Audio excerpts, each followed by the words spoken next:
처음 들었을 땐 별로였는데 라디오에서 자꾸 나오다 보니 어느새 나도 모르게 흥얼거리고 있는 최신 유행가.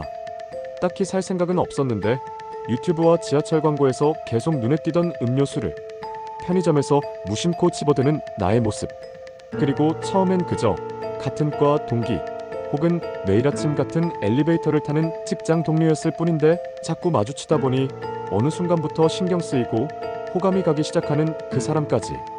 우리의 일상 속에서 이처럼 특별한 이유 없이 그저 익숙하다는 이유만으로 어떤 대상에게 마음이 끌리는 경험을 누구나 해본 적이 있을 겁니다. 우리는 이것을 흔히 정들었다고 표현합니다. 그런데 만약 이 모든 현상 뒤에 우리의 선택과 감정을 조종하는 강력한 심리적 법칙이 숨어 있다면 어떨까요? 단순 노출 효과 혹은 에펠탑 효과라고도 불리는 이 원리는 우리가 어떤 대상을 반복적으로 마주하는 것만으로도 그 대상에 대한 호감도가 자연스럽게 증가하는 현상을 말합니다. 대체 왜 우리의 뇌는 이토록 단순한 반복에 마음을 열게 되는 걸까요?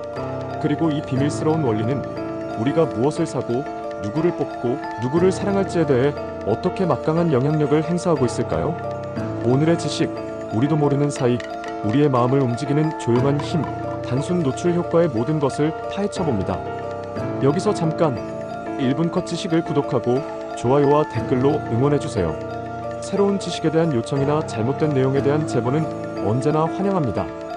이 흥미로운 효과를 학문적으로 체계화하고 세상에 알린 인물은 폴란드 출신의 미국의 사회심리학자 로버트 자이언스입니다. 1960년대 그는 단순한 노출만으로 정말 사람의 감정이 변하는지를 증명하기 위해 몇 가지 독창적이고 기발한 실험들을 설계했습니다. 그의 가장 대표적인 실험 중 하나는 터키어 단어 실험입니다. 자이언스는 실험 참가자들에게 그들이 전혀 알지 못하는 터키어처럼 보이는 단어들을 화면으로 보여주었습니다. 카디르가 사리식, 비안디와 같은 생소한 단어들이었죠. 어떤 단어는 단 한 번만, 또 다른 단어들은 2번, 5번, 많게는 25번까지 노출 빈도를 다르게 하여 보여주었습니다.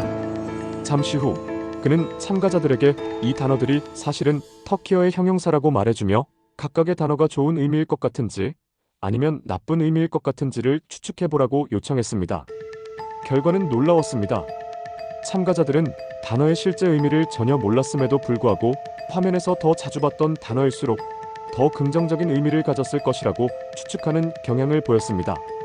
즉, 단지 더 많이 봤다는 이유만으로 그 단어에 대한 막연한 호감을 느낀 것입니다. 자이언스는 이 실험을 의미를 알 수 없는 중국 한자나 사람들의 얼굴 사진으로도 반복했고 결과는 언제나 똑같았습니다. 심지어 참가자들이 이전에 사진을 봤다는 사실을 의식적으로 기억하지 못하는 경우에도 더 자주 노출되었던 얼굴에 더 높은 호감도를 보였습니다. 이 실험들을 통해 자이언스는 우리의 호감이라는 감정이 반드시 합리적인 판단이나 이성적인 사고를 통해서만 생기는 것이 아니며 때로는 의식하지도 못하는 수준의 단순한 반복 노출만으로도 충분히 형성될 수 있다는 사실을 과학적으로 증명해냈습니다. 그렇다면 이 현상은 대체 왜 일어나는 걸까요? 그 근본적인 원인은 우리 뇌의 작동 방식과 인류의 오랜 진화 과정 속에서 찾을 수 있습니다. 심리학자들은 그 핵심 원리를 인지적 유창성이라는 개념으로 설명합니다. 유창성이란 우리 뇌가 어떤 정보를 얼마나 쉽고 빠르게 처리할 수 있는지를 의미합니다. 당연하게도 우리의 뇌는 이전에 본 적이 있거나 들어본 적이 있는 익숙한 자극을 처음 보는 낯선 자극보다 훨씬 더 적은 노력으로 수월하게 처리할 수 있습니다. 이때 뇌는 정보 처리가 쉽다는 느낌을 그 대상 자체가 좋다는 긍정적인 감정으로 착각해버립니다. 이 단어, 왠지 발음하기 편하고 머리에 쏙 들어오네. 좋은 단어인가 보다. 이 로고, 눈에 익어서 편안하게 느껴지네. 믿을만한 회사인가 보다. 와 같이 뇌가 정보를 처리하는 과정의 편안함을 대상의 안전함이나 우수함으로 잘못 해석해버리는 것이죠. 이러한 뇌의 작동 방식은 인류의 생존을 위한 진화적 전략의 산물이기도 합니다. 수백만 년 전 우리의 조상들에게 낯설은 곳, 위험을 의미했습니다. 처음 보는 식물은 독초일 수 있고 처음 보는 동물은 포식자일 수 있었습니다. 반면 여러 번 반복해서 봤음에도 나에게 아무런 해를 끼치지 않은 대상은 안전하다고 판단할 수 있습니다. 결국 우리 뇌리에는 익숙한 것 이퀄 안전한 것 이퀄 좋은 것이라는 생존을 위한 강력하고도 원시적인 공식이 깊이 각인된 것입니다. 단순 노출 효과는 현대 사회에 남겨진 고대의 생존 본능의 흔적인 셈입니다. 이 단순하지만 강력한 원리는 오늘날 우리 사회의 거의 모든 영역에서 막강한 영향력을 발휘하고 있습니다. 가장 대표적인 분야는 단연 광고입니다.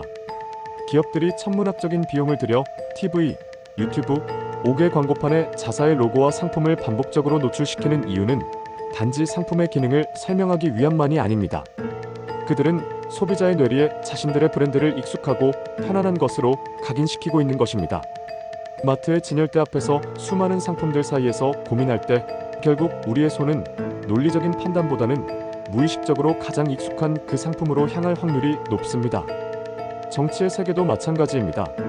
선거 기간이 되면 후보자들은 자신의 얼굴이 담긴 현수막을 거리에 도배하고 자신의 이름이 담긴 선거 로고송을 끊임없이 들려줍니다. 이는 유권자들에게 자신의 정책을 알리는 것만큼이나 단순 노출을 통해 자신을 유권자에게 가장 익숙하고 안정적인 선택지로 인식시키려는 고도의 전략입니다. 이 원리는 인간관계에도 그대로 적용됩니다. 에펠탑 효과라는 별명의 유래가 이를 잘 보여줍니다. 1889년 파리에 에펠탑이 처음 세워졌을 때 대부분의 파리 시민들은 이 흉물스러운 철골 덩어리를 극도로 혐오했습니다. 하지만 매일같이 파리의 스카이라인 속에서 에펠탑을 마주하며 살아가자 시민들의 비판은 점차 누그러졌고 시간이 흘러 마침내 에펠탑을 파리의 가장 상징적이고 사랑스러운 건축물로 받아들이게 되었습니다. 사람 사이의 관계도 이와 같습니다. 처음에는 아무런 감정이 없던 상대방도 동아리나 회사에서 자꾸 마주치고 그 존재에 익숙해지다 보면 나도 모르는 사이 경계심이 허물어지고 작은 호감이 싹트기 시작하는 것입니다. 결론적으로 단순 노출 효과는 우리가 스스로를 합리적이고 이성적인 존재라고 믿는 것과는 달리 우리의 선택과 감정이 얼마나 비합리적이고 무의식적인 과정에 의해 영향을 받는지를 명확히 보여주는 심리적 증거입니다. 우리의 뇌는 논리적인 장단점을 따지기 이전에 익숙함이라는 강력한 신호에 먼저 반응하도록 설계되어 있습니다. 물론 이 효과에도 한계는 있습니다.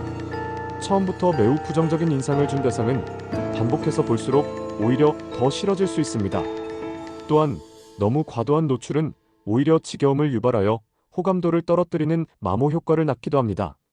하지만 이 효과의 존재를 이해하는 것은 우리가 살아가는 세상을 조금 더 명확하게 바라볼 수 있도록 돕습니다. 우리가 구매하는 상품, 지지하는 정치인, 그리고 사랑에 빠지는 사람이 어쩌면 순수한 나의 의지가 아닌 단순 노출이라는 보이지 않는 힘에 의해 조종된 결과일지도 모른다는 사실을 아는 것. 그것만으로도 우리는 조금 더 현명한 소비자이자 더 신중한 유권자, 그리고 우리 자신의 마음에 대해 더 깊이 이해하는 한 사람이 될 수 있을 것입니다. 오늘의 지식, 단순 노출 효과였습니다.